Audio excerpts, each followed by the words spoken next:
Good morning. Welcome to a installment of From Mountain to More with Whitney. I am so excited because this is my first vlog since I took that hiatus, and what makes it even more special is you guys chose what it was going to be.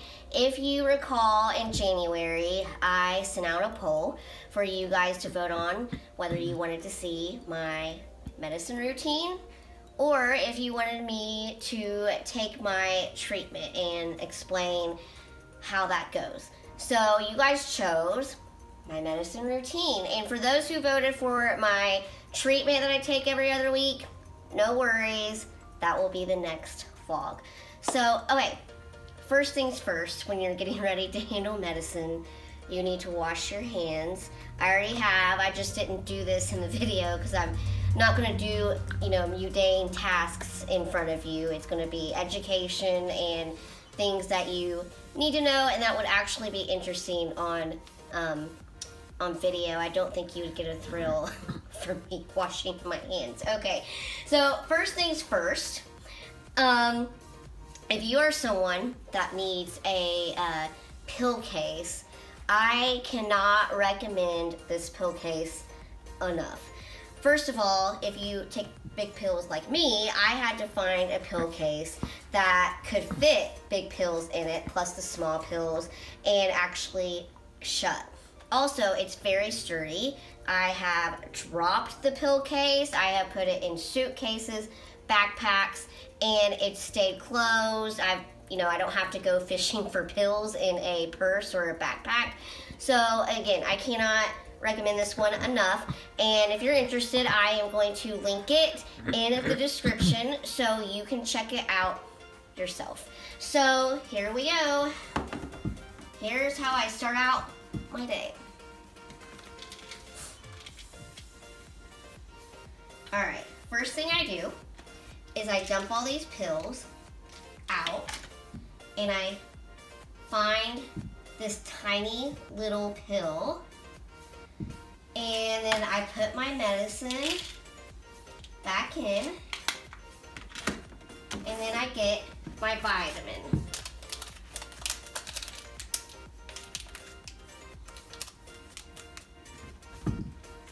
So, okay, if you want to come closer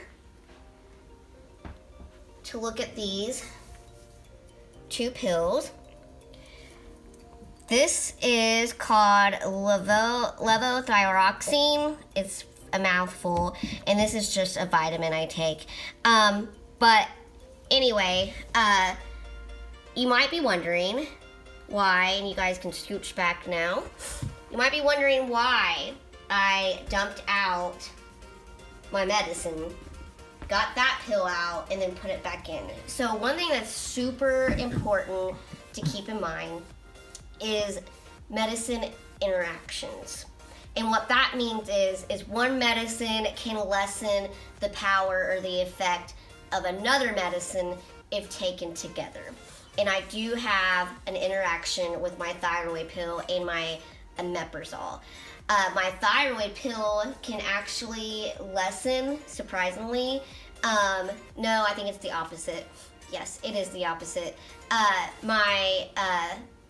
The omeprazole can lessen the effect of the thyroid pill, surprisingly enough. And so I wouldn't have known that if my doctor would not have told me that.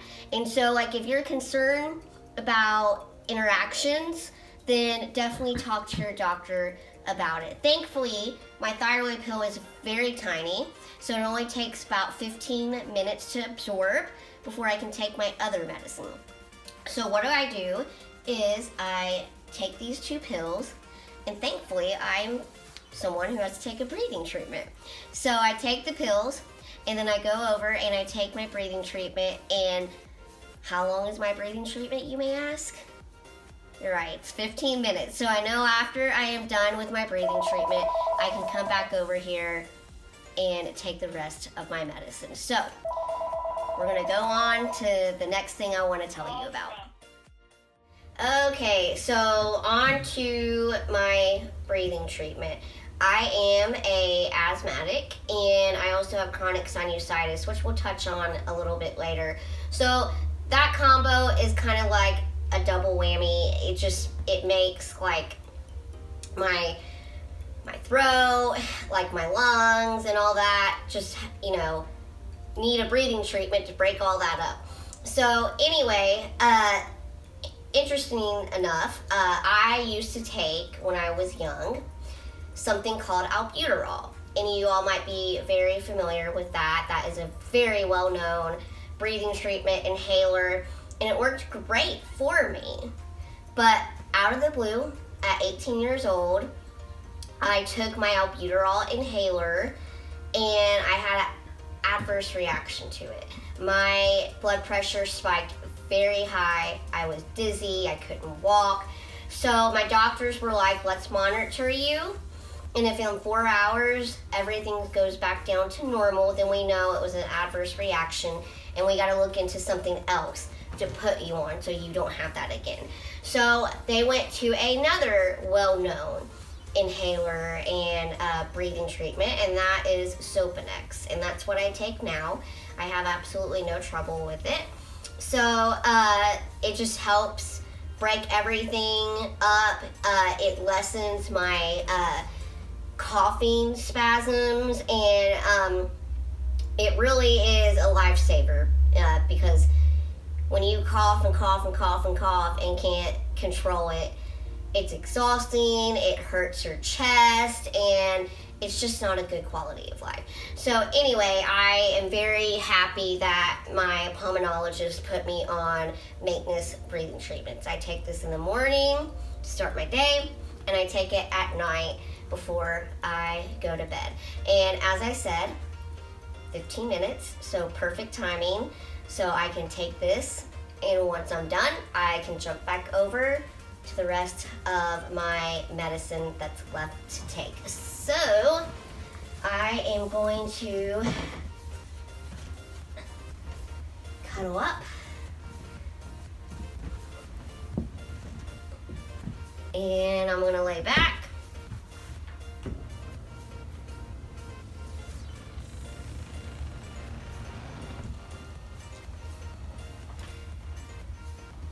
And I'm going to start my breathing treatment. See you in 15 minutes. Hello, okay, 15 minutes are up. I am done with my breathing treatment. So now I safely can take the rest of my pills, but I don't do that immediately after my breathing treatment. I do a sinus washout and a inhaler. But let me explain to you what these things are for and how they help me. So one interesting thing is when you are immune compromised and you have an immune disease, it is very normal for you to overproduce drainage in your throat. And that's something I do. Not only because I have an immune disease, but it's also hereditary in my family. So it's kind of like a double whammy. It's much worse for me, especially since I have chronic sinusitis. And I've had 10 sinus surgeries. So it's just kind of like the perfect storm for me. So when you consider all those factors, it's very essential for me to do a sinus washout. And not only just a plain old sinus washout, but a medicated sinus washout where I put this ointment in it. Now, if you're like me and it's a tongue twister to pronounce the name, just so you know, it's also called Bactrim. So just call it Bactrim. You don't have to call it the big name that's really hard to pronounce. So anyway, so that is, and I have to say, this has been a game changer for me. It has helped me so much. I can't believe how much better my sinus washouts are with just adding this. My sinus washouts without this, they kind of helped.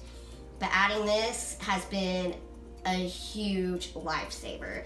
So anyway, when you are doing a sinus washout, it's very important to know that you either use distilled water or you get tap water and you boil it, because your water that you use has to be as clean and pure as possible, because it's, it's going up your nose and it's trying to get all that like drainage, mucus, and whatever's up in there out. So it needs to be as pure as possible. And I will tell you, I didn't always do that.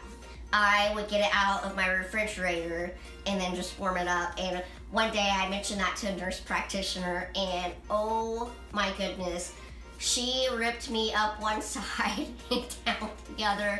She's like, no, you can't do that. It could make it worse. Like, that's not safe. It's not like clean. You have to use distilled water or boil your water. So that was a huge lesson learned. So I'm telling you too, you have to have boiled tap water or distilled water. And if you're like me, I'm not gonna take the time to boil water when I can just pour distilled water in a glass and warm it up. So anyway, so you pour it in. Okay, and then I typically put it in the microwave. Follow me. Oh, and so you know, my mom gets to visit her oldest baby in Tennessee this weekend. So she is baking like crazy. So that's why the kitchen is kind of cluttered. So we're both using it this morning. So I typically put this in for 30 seconds. It gets it warm, but not too hot. It's like the perfect temperature. So 30 seconds.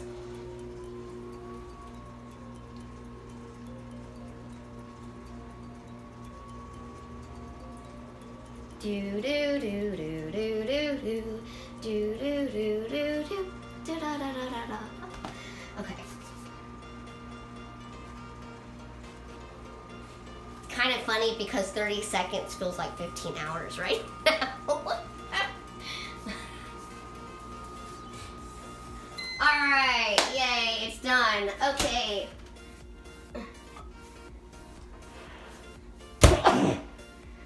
Bless you, Mom. Alright, so you want to pour this over the sink because it's not all going to get in this tiny little container. So here we go.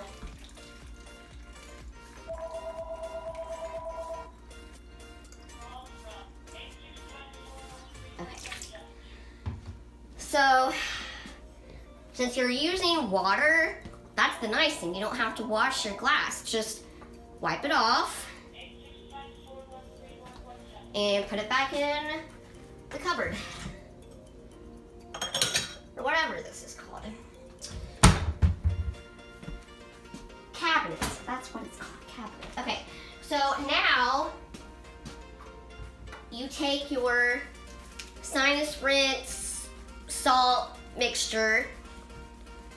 You can get this at CVS, Walmart, Kroger, anywhere.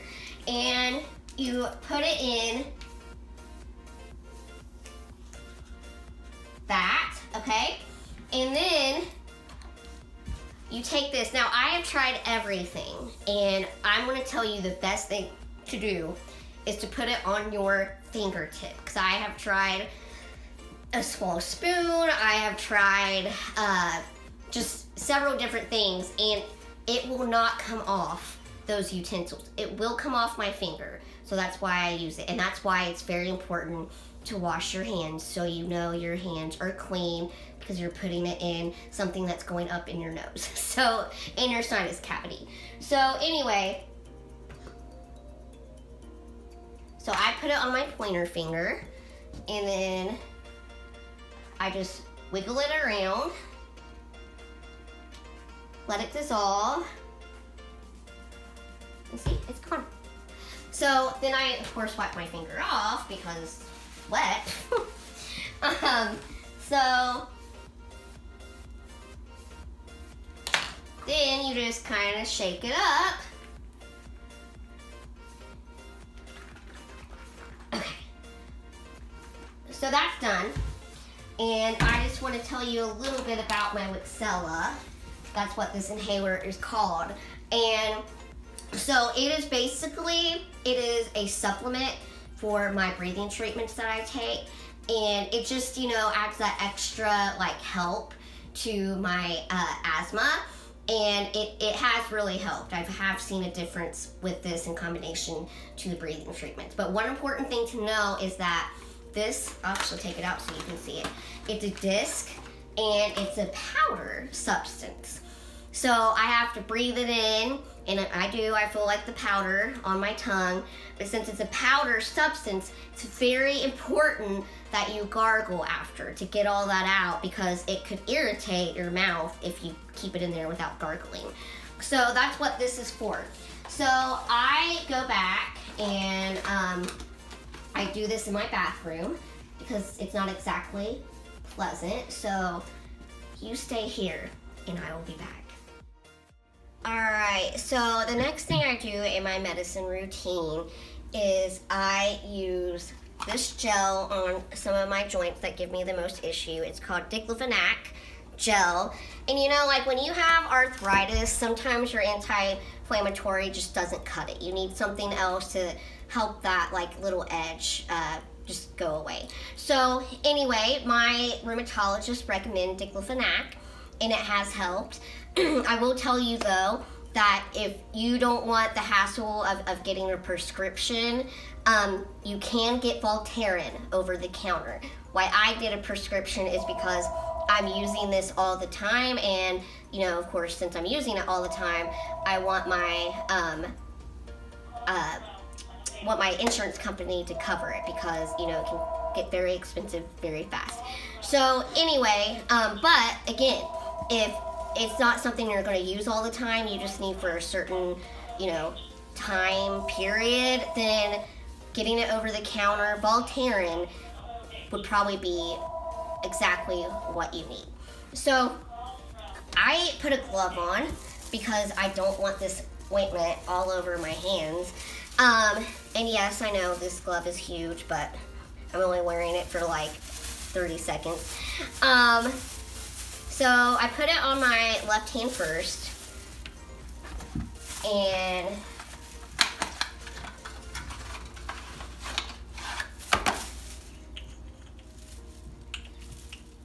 first of all, it's new, so I need to open it. So the first joint I do is my elbow. And I will tell you, a little goes a long way. You don't have to have a big goop of this. So just kind of rub it in your joint like I'm doing if you ever use it. Okay, and then I do my knee. This is the knee, by the way, that I will be having surgery on very, very soon.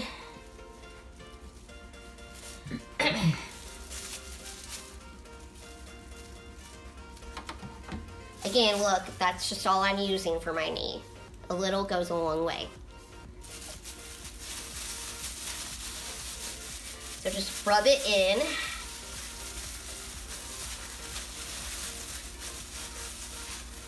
Okay.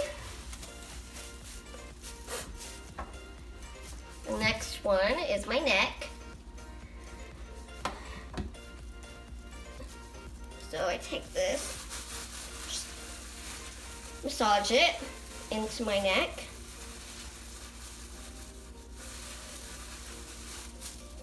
And then the last one is actually this thumb right here. So what I do is, because you don't need to waste this glove and get another one, you can just use this glove. So that's all I do. So I use this glove for everything, even if I have to, switch it over to the opposite hand. So just kind of massage it in,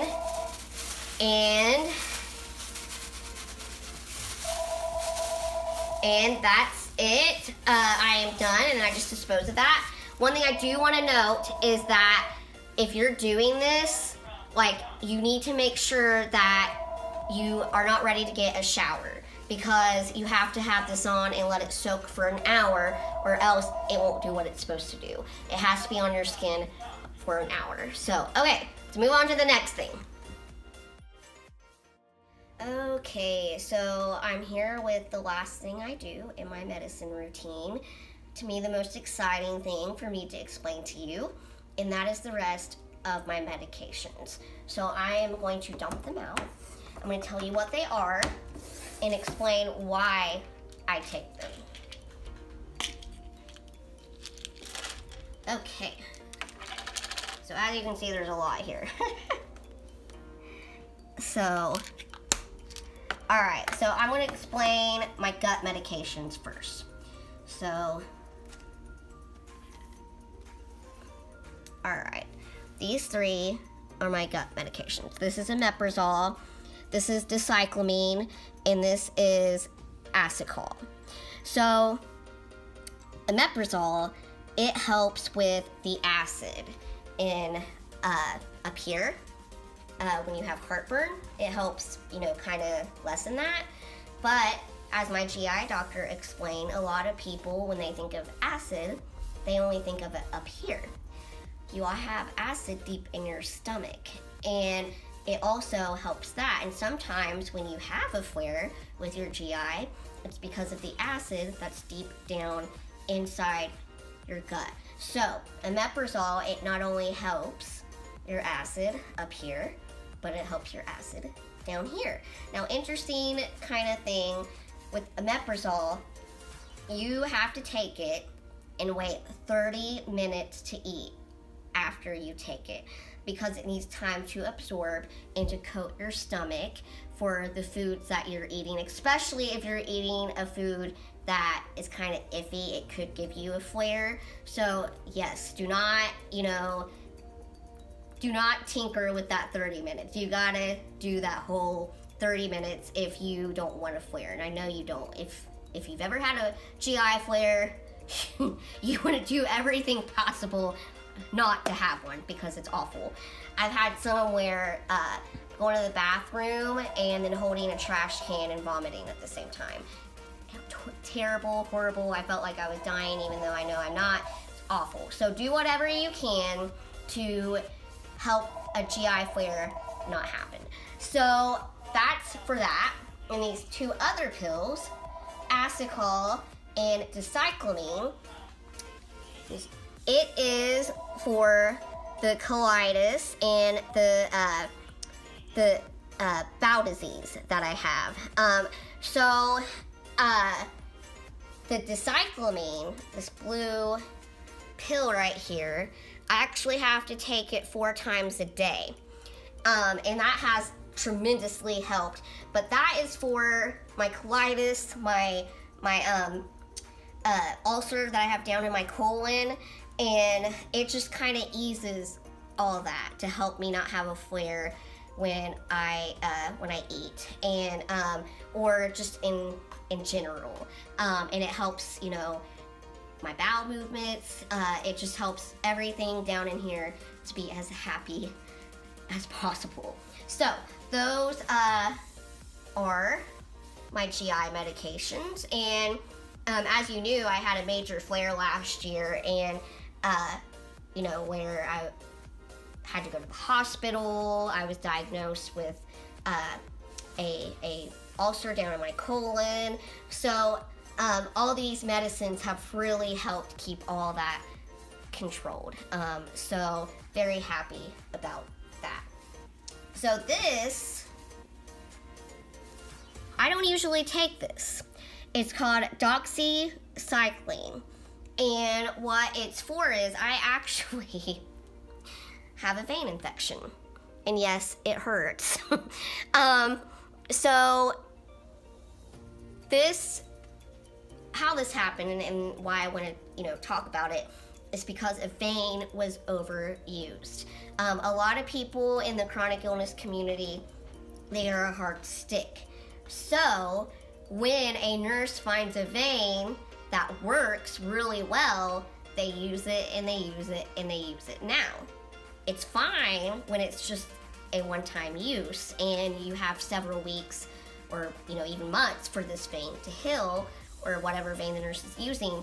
But when that IV is in for 5 days and you're constantly getting medicine in it, and then a week later it's used again, and again it's used, and again and again and again, it can cause a vein infection to happen. I actually even had to go and have an ultrasound to rule out a blood clot. So definitely protect your veins.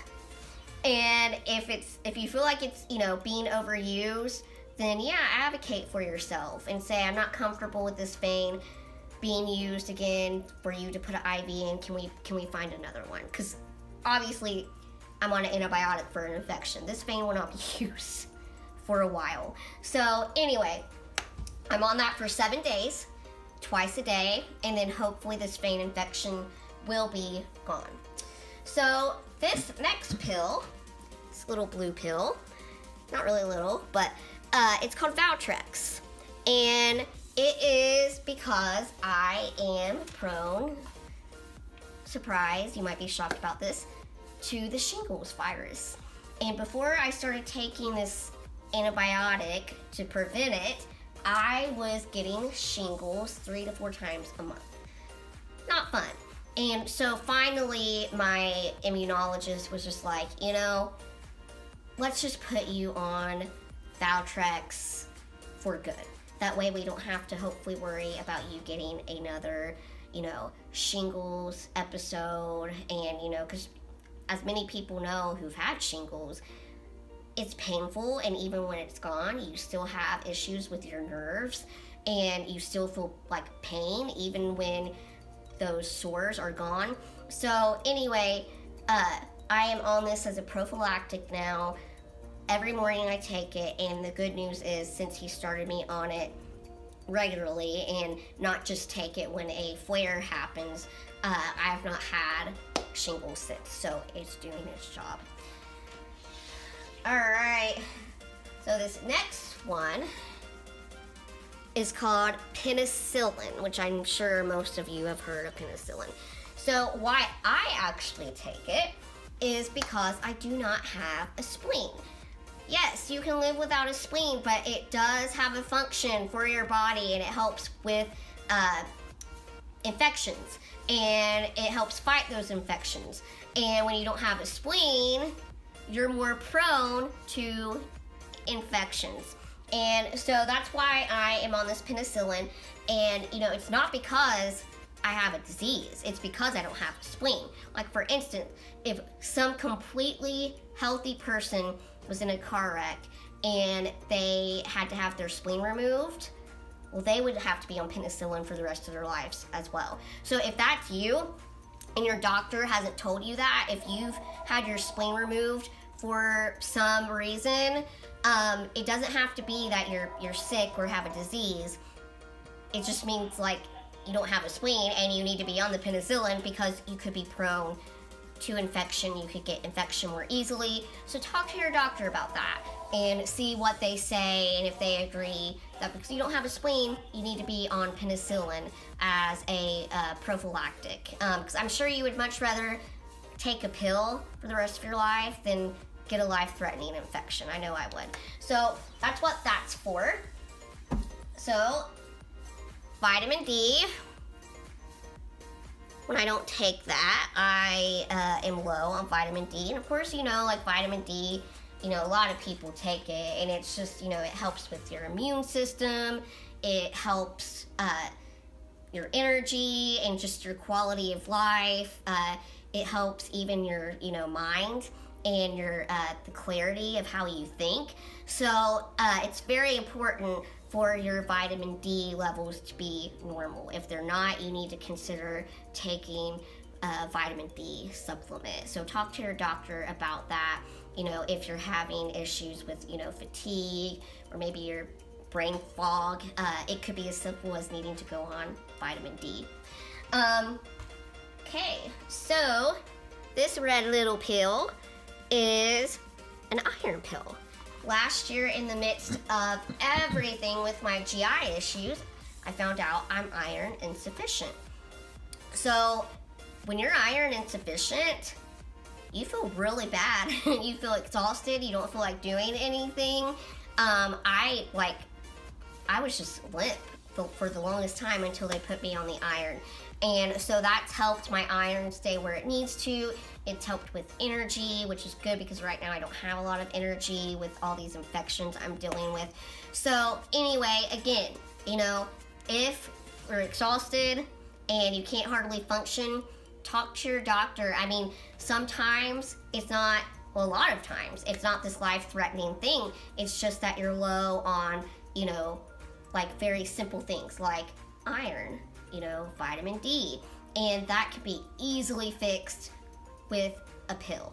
So don't always assume the worst when you have those symptoms. A lot of times it's a vitamin issue and you need to go on a vitamin and it will help you tremendously. So, okay. All right, I'm going to tell you these two pills together. All right, so one of them is, they're like hormone pills, and they're called progesterone and then also progesterone. And together, they help me with my bones because I do have osteoporosis, and they just strengthen those bones. They help keep my hormones where they need to be so they're not fluctuating all over the place. Once I was put on this regularly, it helped tremendously with me, with my, cycle and everything, and all those like hormones that females can have that can sometimes just go up and down and up and down. It's kept it level, and I'm very happy because I was diagnosed a few years ago with primary ovary failure, and what happens with that is that you can go into early menopause, like even as early as your like mid-30s. And these pills are keeping that level. Of course, God is too. He's using those pills. So I'm exactly where I need to be for a 33-year-old woman, and I am thrilled about that. So, okay. Mucinex. Well, you know that I have chronic sinusitis, so I'm sure you can figure this out on your own, but I take Mucinex to help with my sinuses, to just get all that junk out of there, to thin it out, and for the congestion. A lot of people with chronic sinusitis, especially me, it's terrible with weather change. When the weather is changing from season to season, I fill up. When it's been like it has this week, where it's really warm, then cold, oh now it's snowing, at times I've just felt like my head is going to explode this week. So anyway, but Mucinex does help with that, and so I take it twice a day. So this is vitamin C, and again, like I said, vitamins are crucial. When you're, deficient on a vitamin, it can cause a lot of things just to be off in your body. So I take this for immune support, for again, for my brain to be the best that it can be, energy, all that kind of thing. Right now I'm doing all that I can to help myself because, again, I don't have a lot of energy because, I have the infection in my knee, I have the infection now in my vein. So anything that I can do to help myself right now, that's what I'm doing. And so vitamin C is helping with that. Okay, calcium. I think you guys can pretty much figure out why I'm on calcium. It's to help with my bones, to strengthen them, and to help, lessen the osteoporosis and kind of slow it down, so it doesn't keep progressing. And right now, my calcium is in good shape, so I'm, have relatively strong bones, even though I have that diagnosis of osteoporosis. So that's good. Okay, last thing. This is Motrin. And so I use this for my anti-inflammatory. I have literally tried everything. You know, I've tried Mobic, I've tried Otezla, I've tried Celebrex, you name it, I've tried it. And it doesn't work for me. I have terrible adverse reactions. You know, like that thin line down at the bottom that says, like, it really isn't gonna happen, but we have to tell you just so, you know, for our liability.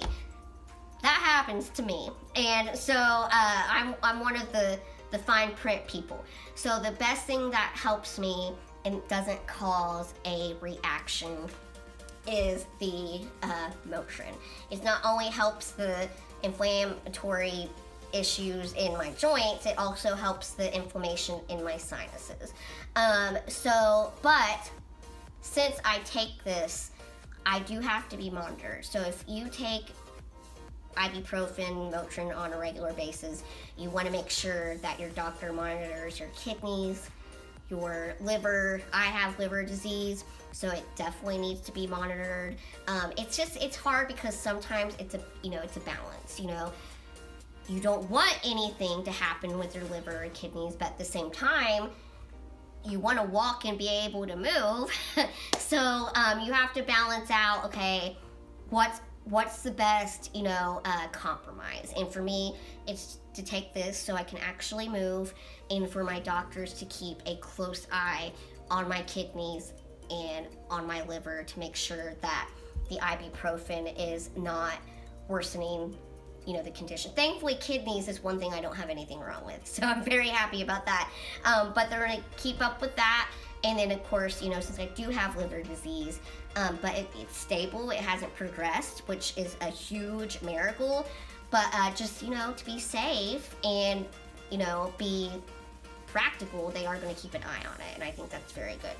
So anyway, now I'm going to take these, and I do need to tell you, so I used to be very, well, I guess just too brave in my youth.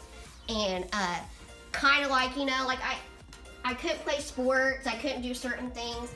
So, I'm gonna act out and try, to do shocking things in other ways. And one of those ways was I took all my pills at once. Not good. My hematologist, Dr. Olszewski, I don't even know, like a teenager, and he found out I did that, and I don't remember how he found out. But anyway, he ripped me up one side and down the other. He's like, you cannot take your pills all together. Like, what if you get choked? And, being a prideful teenager is like, I'm not gonna get choked.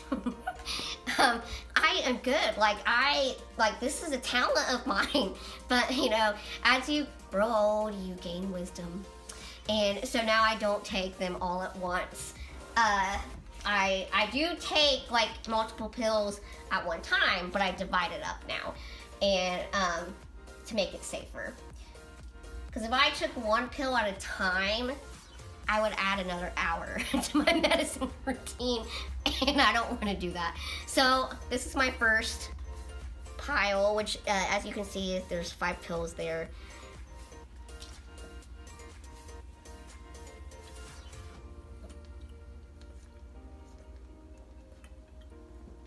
So I have a little girl that I nanny. She's the daughter of one of my dearest friends. And so for whatever reason, when I keep her, she likes to watch me take my medicine. So I take my medicine, and so one time after I did, she just randomly acted like she was taking a drink of water, goes, I'm like, Lexi, what are you doing? She said, I'm taking my medicine. And I was like, you really don't have anything in your mouth, do you? Because I'm like, did I drop a pill? And she picked it up, or what's going on? And she goes, no, I'm pretending, Whitney. So, kids do watch. So, anyway, all right. So here's another. Generally, I take about 5 pills together.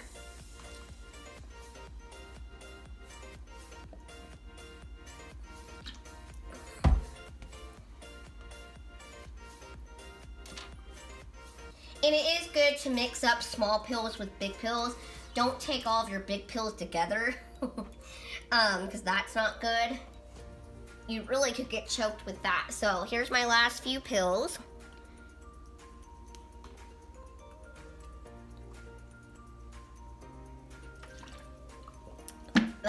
Okay, so I am done.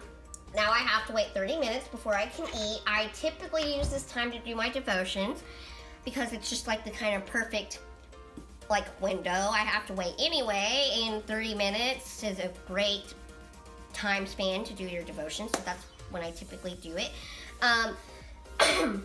So like my medicine routine, you might not realize it because, you know, like I've cut it into, you know, segments. It takes about an hour to do.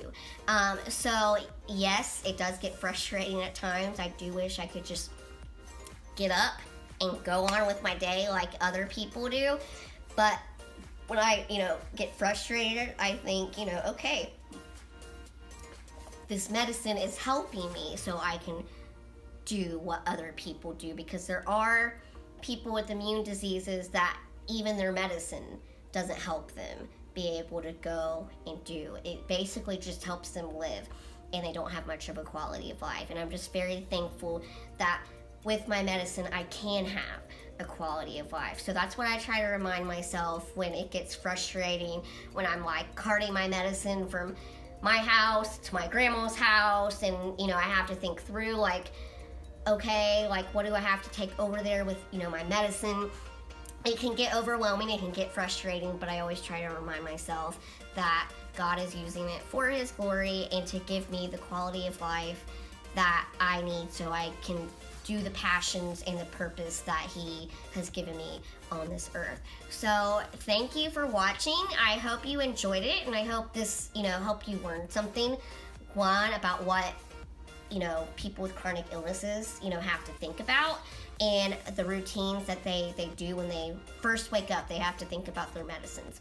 And I hope it educated you too, and you've learned, you know, different things about, you know, what medicines are for and why people take them.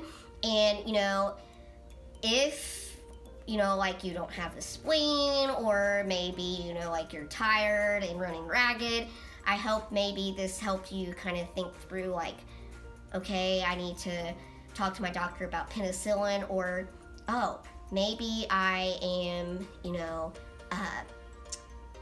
vitamin D deficient, and that's why I'm feeling this way, and I need to talk to my doctor. And so I hope, you know, it helped you in that way, and maybe it was a fun video for you to watch. So anyway, thank you for watching, and until next time, I will keep doing this. So anyway, every morning I'll keep doing this. So my next vlog will be me showing you how I take my treatment. Very excited to show you that. And so anyway, I have to end this with my signature tagline, because it's not just a tagline, it's true. But when your strength comes from the right source, there's not a mountain you can't climb.